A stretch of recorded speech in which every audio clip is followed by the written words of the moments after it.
reporting on the games you love by people who love to game. The MMO Reporter Network.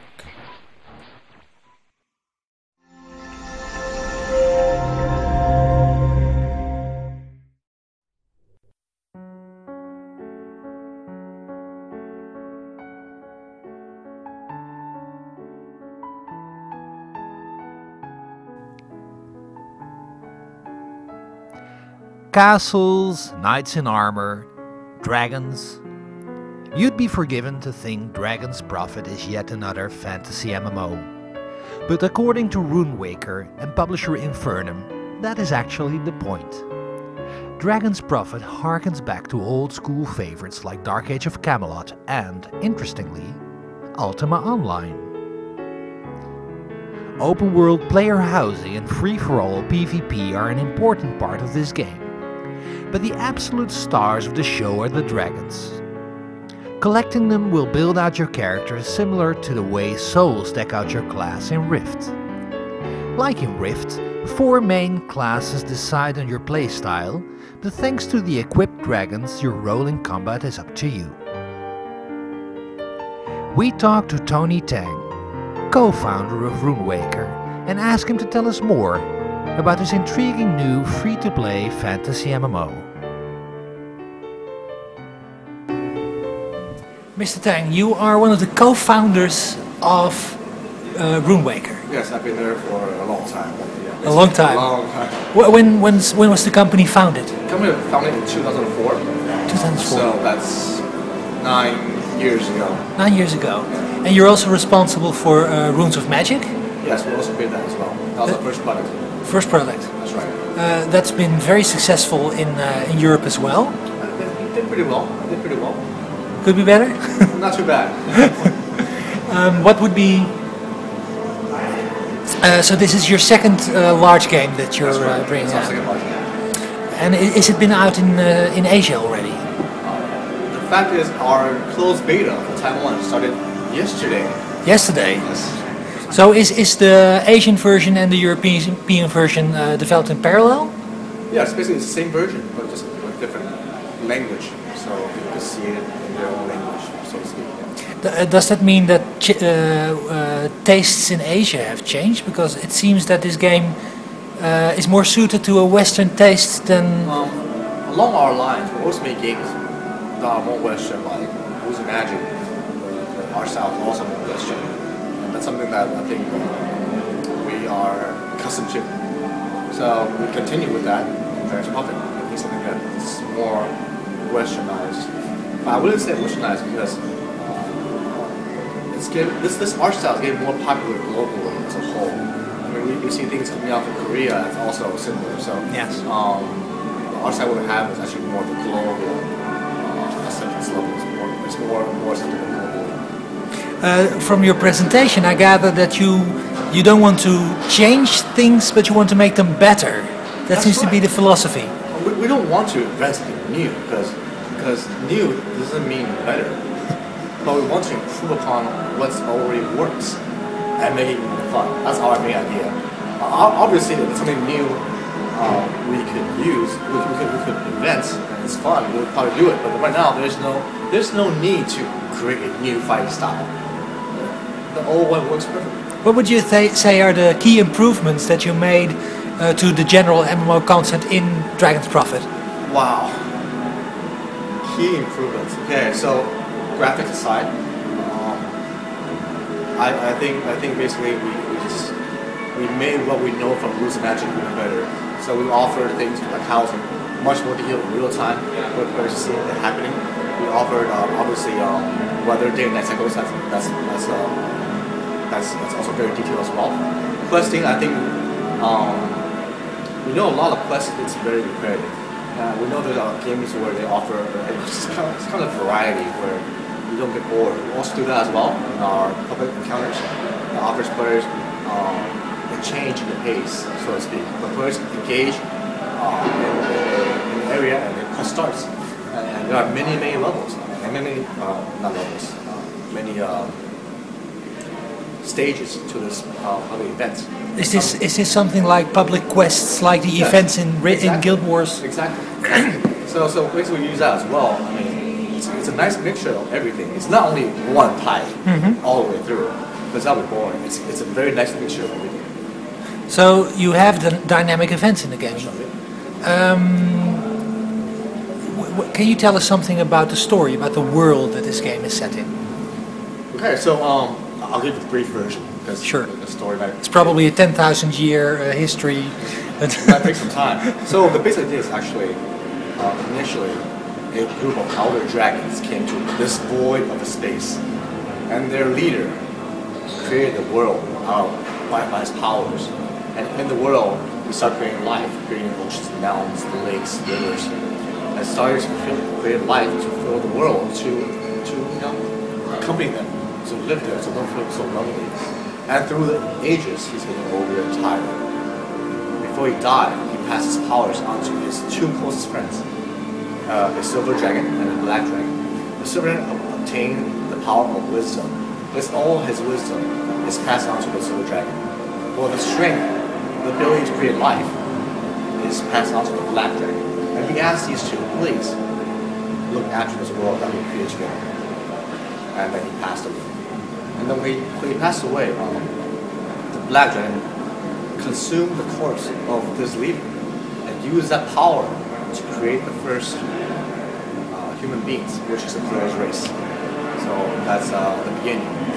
And of course, throughout time, Silver and the black dragon worked together to keep peace and create more life in this world. But over time, the black dragon gets tired because it takes a lot of energy to create life. Well, the silver dragon only just teaches knowledge. It's easier. So, one of these times when the black dragon consumed another dragon's corpse to prepare for the creation of a new life, the black dragon fainted, passed out. It's just too tired. And then next time he woke up, he feels younger. He's got new scales. He's got new powers. He feels better. And he realizes that the power he consumed can be used for himself. He doesn't have to create something. He could do something better. So he's starting to slowly consume for his own benefit. So he corrupts. And he corrupts. And then slowly he builds his own army, and then started the Dragon Wars, and so on. So that's history. The dragons are obviously very key. It sounds to me that the system is you have 4 basic classes, and you have dragons to build out your character further from that. That's right. But you also said before that the basic class that you choose doesn't really determine your playstyle. So if I choose to be a warrior, I can still probably heal with the right dragon? That's right, yeah. So what would be the function of the 4 classes then? The classes, to be more detailed, is a playing style. Because if you think about all the other games with tons of classes, literally it breaks down to just these 4 types.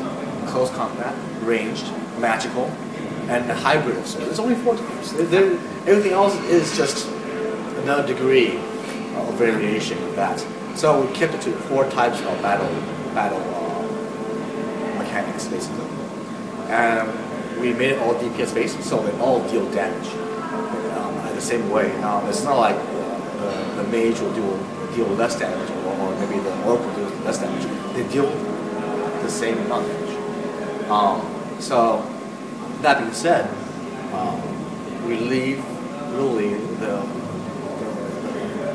potential of playstyle up to the dragon. As mentioned, we have over 300 dragons at launch, and then obviously many different types. Tons of skills, and they're all randomly generated with randomly stats as well.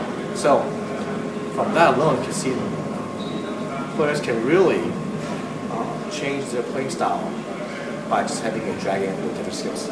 But you're saying that 2 dragons of the same appearance can be hugely different in their power? Completely different. It can be the same exact dragon, but the first time you capture it, it may have more physical attacks. But the next time you capture it, the same one, it could have magical skills. But that's very interesting. Yeah, Then so you have so many chances of creating. So two players who meet will have wildly different skill sets. I can't guarantee that you'll never ever Of course. get the same identical dragon, but the chances are so slim that we don't see it happening at all, much at all. Is it fair to compare it to the Soul system in Rift? Are you familiar with that system? Kind of. I played a little bit of that, although I haven't played for a long time now. But similar, but there's more. There's More customization because there's more possibilities. Okay. Can you, if I may, about the BVB system, which sounds very interesting, that you have islands that are reserved for open world fighting, That's right. and people are fighting over the keep of each island. Is that the idea, or That's over smaller plots of land as well? The entire island. And basically, on this, okay, let me go back a little bit. The frontier system is actually a system where there are tons of islands. Yes. Obviously, depending on the scale of the game, if there's a lot of players, the operator will open a lot of islands. But obviously, if the player base is smaller, then they'll keep. And those are all different, those islands? I think currently we have up to. Can we say that? Sorry. Can we tell them the details about how many models we have? Yes, sure. Okay.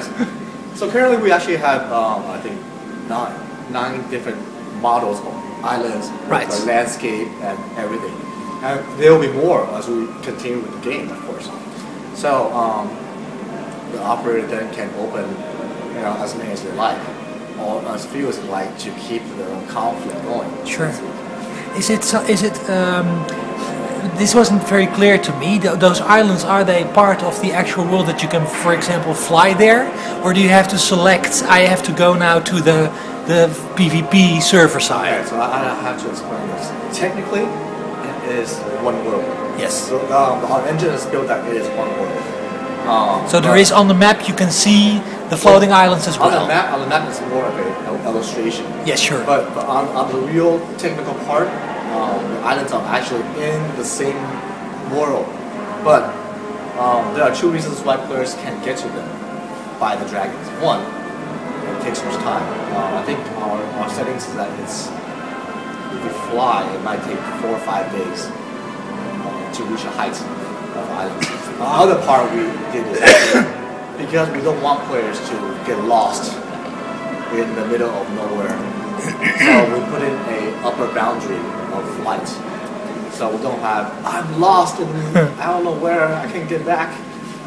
That's not good. That's also something interesting you just said, that the landmass seems to be pretty huge. If it takes 30 minutes by train to go from one tip of the area to the other side.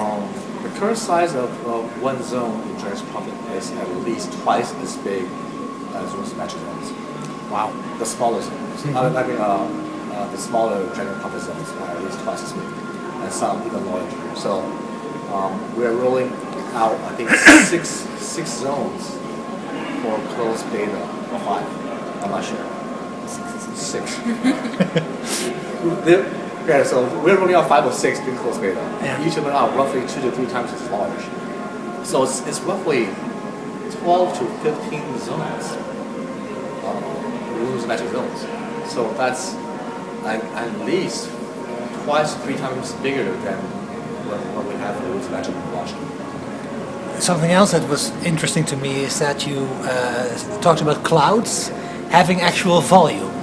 And my imagination went wild that I could actually hide in the clouds in PvP and attack from the clouds and not be noticed. Is that something that's possible, or do I take it too far? So there's a couple of things I must mention. As mentioned earlier, we actually attached a ceiling to the light. Yes. So the world clouds are generated, so it won't always be the same circular shape that floats by.